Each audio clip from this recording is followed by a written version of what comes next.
ইসলামী আরবি বিশ্ববিদ্যালয় কর্তৃক আয়োজিত আপনাদের ফাজিল প্রথম বর্ষ পরীক্ষার রুটিন ইতিমধ্যে আপনারা পেয়ে গেছেন। আর মাত্র 2 দিন সময় আছে তাফসিরুল কোরআন প্রথম পত্র পরীক্ষার জন্য।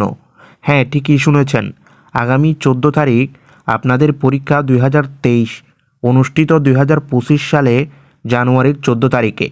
আপনারা যারা এখনও তাফসিরুল কোরআন প্রথম পত্রের মানবন্টন সংগ্রহ করতে পারেন নাই, তাদের জন্য আজকের এই ভিডিওটি। আপনাদের কাছে একটি রিকোয়েস্ট থাকবে, আপনারা যদি এই চ্যানেলের নতুন দর্শক হয়ে থাকেন তাহলে এই চ্যানেলটিকে একটি সাবস্ক্রাইব করে রাখবেন। উলুমুল কোরআন ওয়াল হাদিস প্রথম পত্র মানবন্টন তাফসিরে জালালাইন। তাফসিরে জালালাইনের মধ্যে আপনার 40 নম্বর থাকবে। 4টি প্রশ্ন থেকে 2টি উত্তর দিতে হবে, প্রতি প্রশ্নের মান 20 করে 2টি প্রশ্নের উত্তর দিতে হবে 40 নম্বর। আবার নিচে আছে প্রতিটি প্রশ্নের তাফসিরের অনুবাদ। তাফসিরের অনুবাদের জন্য 10 থাকবে, মানে 10 নম্বর থাকবে। 2টি সংশ্লিষ্ট প্রশ্ন উত্তর 5 করে 10। টোটাল খ অংশে আপনার 40 নম্বর থাকবে। খ অংশে রাওয়ায়েল বায়ান ফি তাফসিরে আয়াতিল আহকাম মান থাকবে 20। 2টি প্রশ্ন থেকে একটি উত্তর দিতে হবে, প্রশ্নের মান 20। প্রতিটি প্রশ্নের দীর্ঘ উত্তরের জন্য মান 10।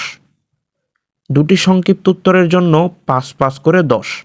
টোটাল রাওয়ায়েল বায়ান ফি তাফসির আয়াতিল আহকামে 20 নাম্বার।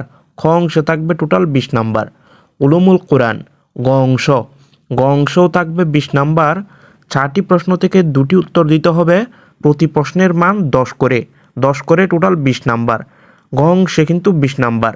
আর ঘ অংশে আল কোরআনে আলোকে ইসলামী আদর্শ ও মূল্যবোধ মান থাকবে 20। 4টি প্রশ্ন থেকে 2টি উত্তর দিতে হবে, প্রতি প্রশ্নের মান 10 করে 20। টোটাল 40, 20, টোটাল 100 নম্বরের পরীক্ষা।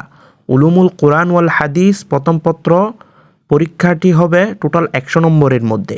যারা যারা ফাজিল পরীক্ষা দিবেন তাদের জন্য শুভকামনা রইল। সবাইকে ধন্যবাদ। আসসালামু আলাইকুম।